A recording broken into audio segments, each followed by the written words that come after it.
Hi, everyone. Thank you so much for coming to the Mail-in-Ballots campaign kickoff. We spent several months planning this, so we really appreciate you all showing up. Just to start off, my name is Sammy, and I am Director of Internal Operations at California High Schoolers for Biden. Yeah, I'm Sanvi, and I'm the Deputy Director of Internal Operations at California High Schoolers for Biden. I'm Eva. I'm a co-chair and director of events at California High School Students for Biden. My name's Leo, or Leonardo, or you can call me whatever. I'm the Director of Social Media here in California High Schoolers for Biden. And my name is Ella, and I am the Director of the Research Subcommittee under Outreach. And hi, I'm Claire, and the other co-chair for California High Schoolers for Biden. So we have a lot of fun things planned for today and for the next week or so. So we really hope that this can be a very enjoyable and educational experience for everyone. We're also super excited that we have New York and Pennsylvania High Schoolers for Biden to partner with for this and the upcoming events. So before we get started, a few housekeeping things.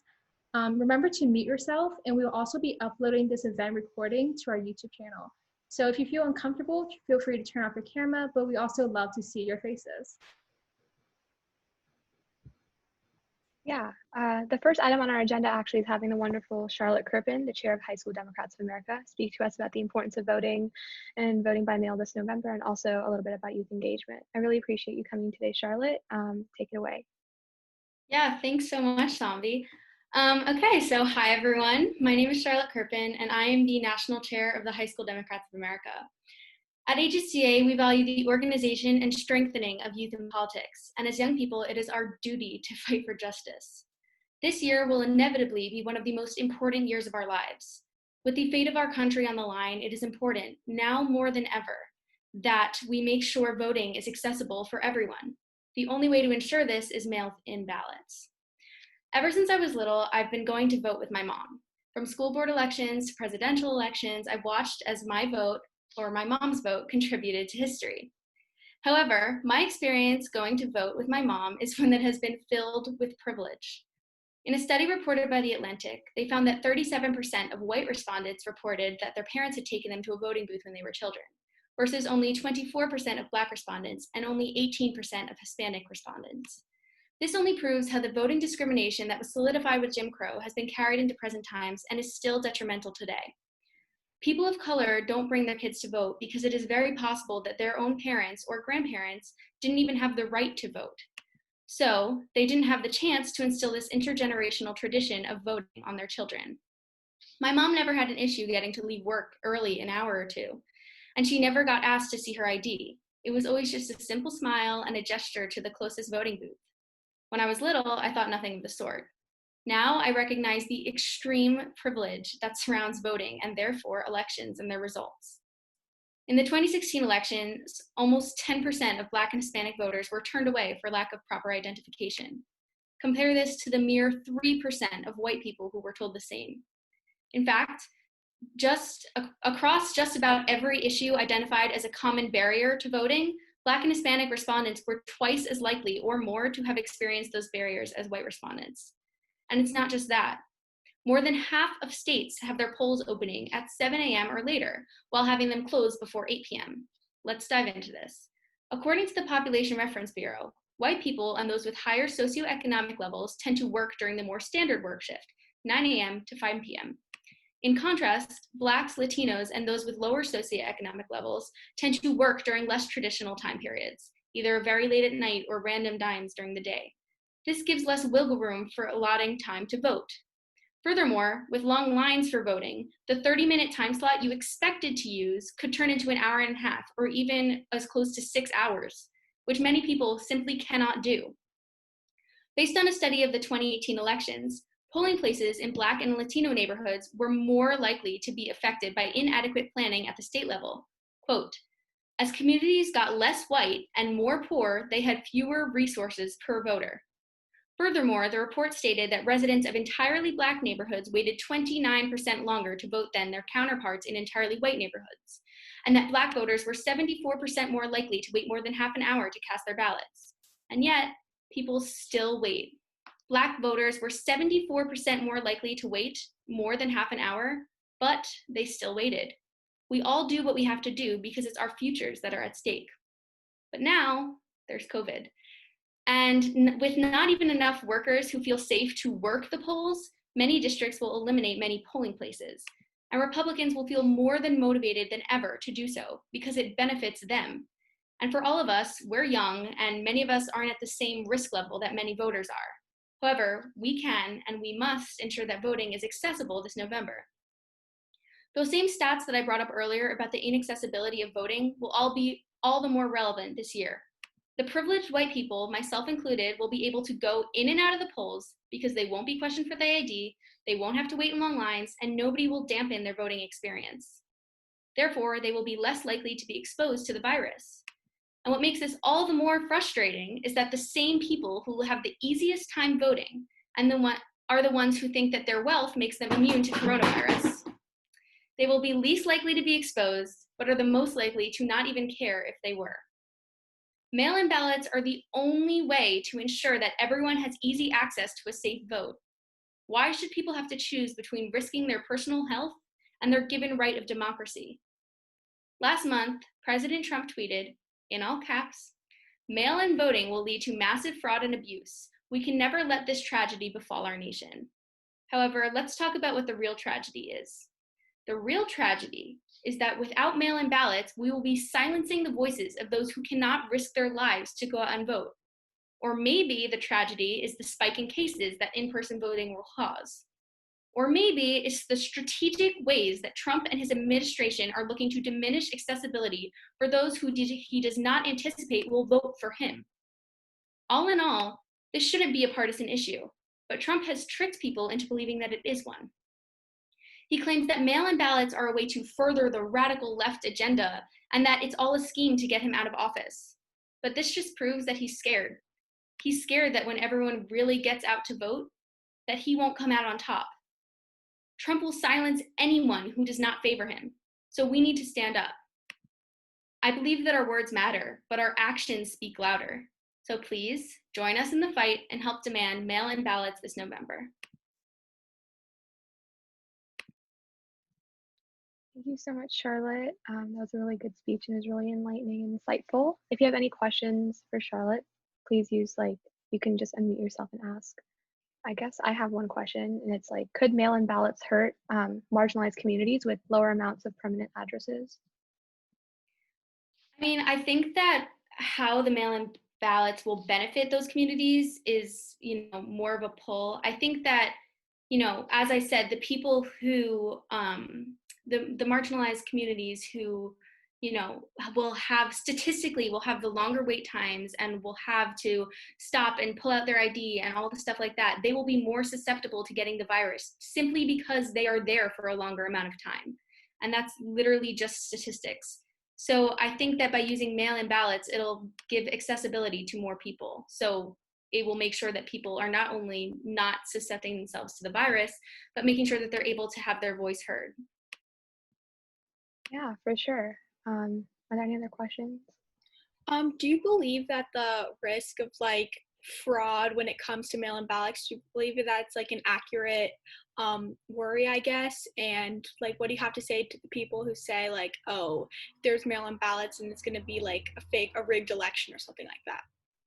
Yeah, so there are actually a ton of stats that are in our letter to Congress talking about how there's I think it was 0.002 or something like that of ballots that were mail-in have ever been fraud.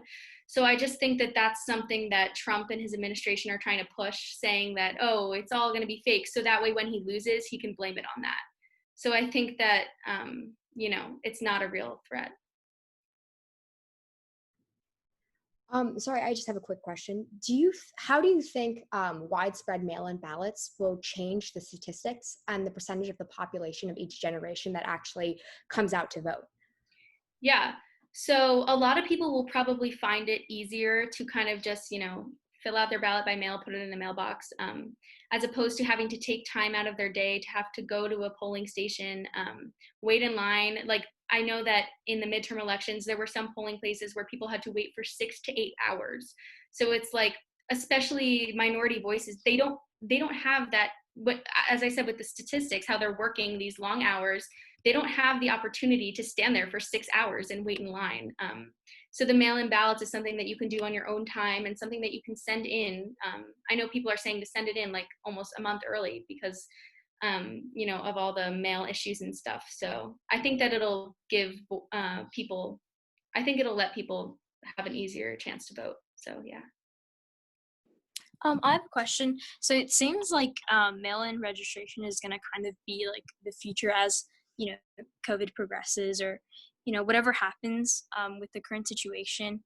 But do you think that mail-in registration, specifically for marginalized people, do you think that they know the process and like how, how to make that possible for them to vote via mail?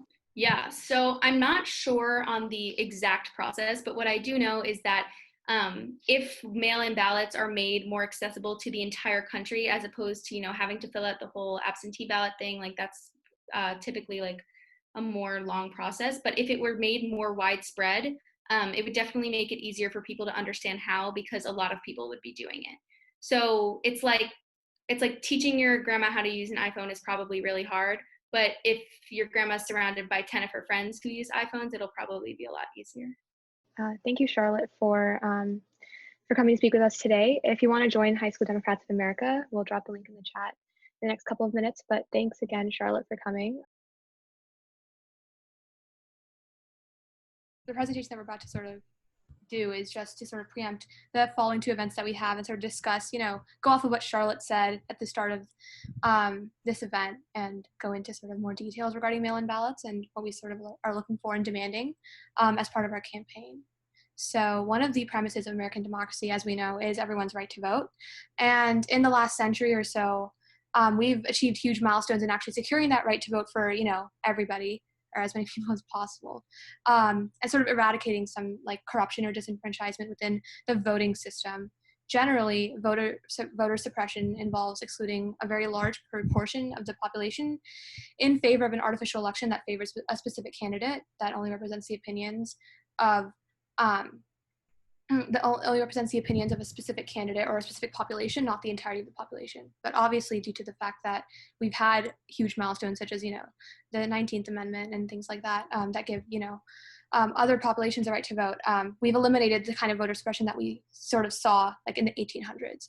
It's no longer explicit, but we can obviously still see a lot of political officials using tactics like political maneuvering and theater that inhibit certain populations from voting, and that's sort of what we're here to, I guess, rectify again due to the current pandemic. But yeah.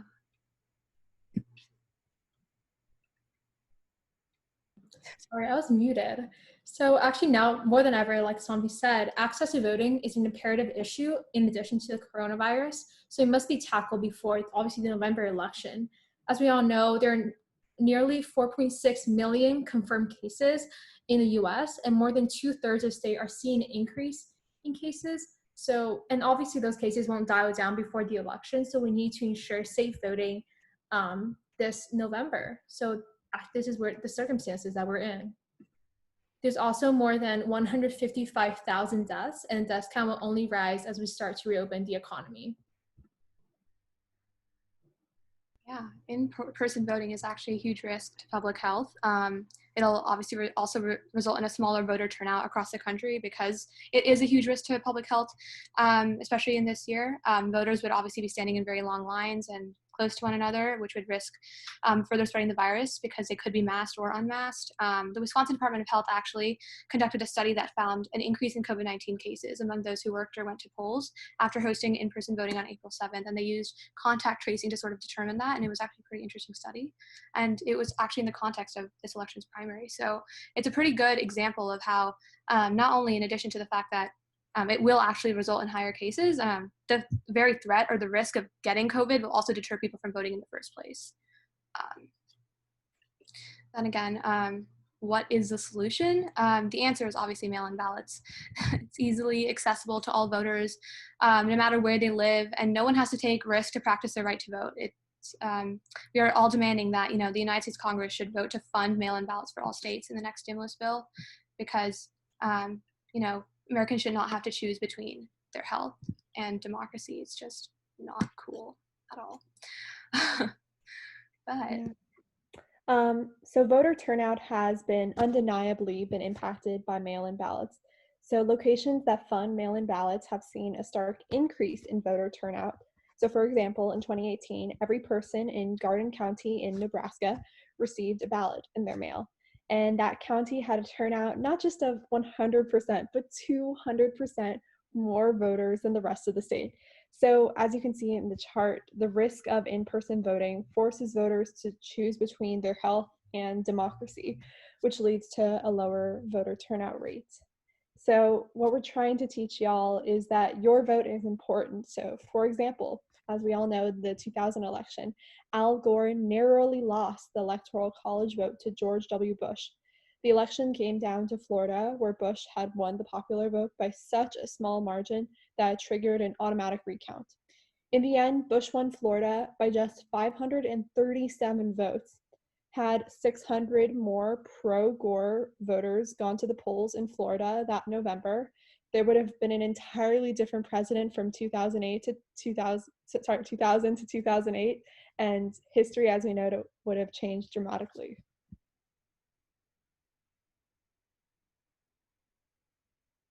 I keep unmuting myself, sorry about that. And also we have to realize that this is actually a nonpartisan issue. Republican and Democrat leaders have all voted by mail in the past. So as you can see that both sides see the convenience of mailing ballots. And studies have also shown that mailing ballots doesn't benefit one party over the other, which debunks many claims made regarding voter fraud. yeah, so with all that being said, especially in a critical election year like this one, mail-in ballots are imperative in ensuring that there's a fair election this November and also protecting the basis of American democracy. But obviously, you know, why does it matter to us? Some of us probably won't be able to vote this November. So why should we care about it? Obviously, by November, sorry about that, by November, Gen Z and millennials will make up around 40% of voters. So even if you think that your vote isn't important, if everybody did vote, we would have a huge influence on the outcome of the election. This is also furthered by the fact that we've seen that low turnout in general also means that important local issues in contrast to national ones are determined by a very limited group of voters, which means that a single vote, like even one vote, could be like 15 times more statistically meaningful locally. So obviously voting is important. You have the right to vote, so you should probably exercise it because it is a privilege. This is where sort of our mail-in ballots campaign actually comes in. I think our California team, Eva and Sammy, will go into more about what the campaign is and what we have planned for the next few weeks, because I know a bunch of people probably have questions about that. Eva, do you want to take that away? Yeah, okay, so the first event coming up is the email campaign. And so there will sort of tie in a community building aspect component to it. So you'll be in a breakout room with about 4 to 5 people, very similar to what we did before. And while you're phone banking, you'll simultaneously have a group discussion, asking lighthearted questions and also politically based questions. And then for the phone bank, since we can't have a conversation with people during it, we'll have 30 minutes devoted to everyone calling, and then we'll do a 30-minute check-in. So we'll say, is everyone's call going smoothly? People can offer advice to each other. Yeah. And then for the town hall, obviously, there's more information coming soon, but mark August 11th in your calendar. Okay, go ahead, Claire. Sorry about that. So yeah, as you can see, we're partnering with Pennsylvania High Schools for Biden for the email campaign next Tuesday. So to RSVP to any of those events, just use the same Google form you RSVP for this event. So that's just going to be in our link in bio. It's advertised everywhere. And also the phone banking event, we're partnering with New York High Schoolers for Biden to phone bank to our congresspersons and the town hall. Yeah, more information will definitely be coming soon. Awesome. Thank you, Eva and Claire. So through these series of events, we are actually hosting an interstate competition. So to help your state win, please invite everyone in your chapter to participate in any of the future events. But we really hope you guys can all come to all of them. We are tracking participation in a way that larger state chapters don't have an unfair advantage. So even if your state is a little bit smaller of a chapter, you can still win. And there are actually 3 prizes. So the prize for the winning state is first, a shout out and a post and a story on the national Instagram. Second, an interview in the soon to be launched California podcast. And then three, a feature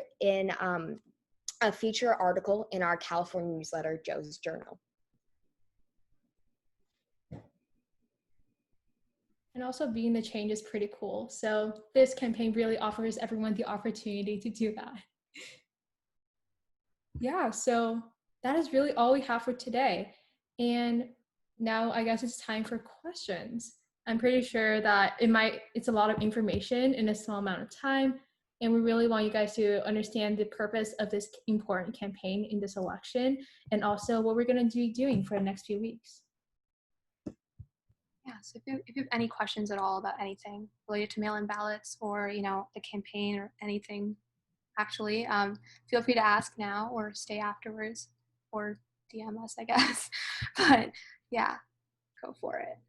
Are we going to be like calling people and then reminding them, or are we actually going to be like registering them and, getting them ready for mail-in? Yeah, so this campaign sort of targets, like, our audience is congressional representatives, so we'll be calling and emailing them specifically. We have, contact information and stuff written down, but yeah, it's mainly focused on them. So we do, the first part of our campaign, actually, the non-event part, was writing a national open letter to Congress demanding for mail-in ballots. So that's sort of what emailing will be focused on, and then phone banking will be based off of that, and like 1 or 2 calling and actually getting to talk to them. I can go into a little bit more detail of each event. So for the one that's going to be next Tuesday, which is the email campaign and social, we're going to be emailing your congresspeople. So we have a list of congresspeople from our state, and then we'll obviously give you guys links to their website in order to send them emails. And so that will be all provided, and then you guys will be sending emails. Also, we have a social aspect to that too. And also the phone bank, which is next Friday with New York, that's going to be for calling our congresspeople's office and obviously their staff. And if they don't pick up or something, there will be a voicemail script that goes along with it. So everything will be provided for y'all. Y'all just have to show up, and then we just really appreciate the numbers, and we just want a lot of volunteers to help us accomplish this, and calling on congresspeople because we are their constituents. They have to listen to us. I hope that makes more sense. Yeah, that does. Thank you so much. I'm Ella Byer. I have a question, not necessarily about this round of voting, but just voting in general. So I recently pre-registered to vote since I'm 17 and just missed it by like a few months. But and a lot of my friends were like, wait, how did you pre-register? Like, they just don't know how, and I did it through the DMV. But how do you recommend, like, what tactics do you recommend to get out the word out to fellow high schoolers about how to pre-register so they can eventually vote? If any of you have downloaded the new Biden campaign app, there's a section in there which, if you scroll all the way down on the home page, it says spread the word.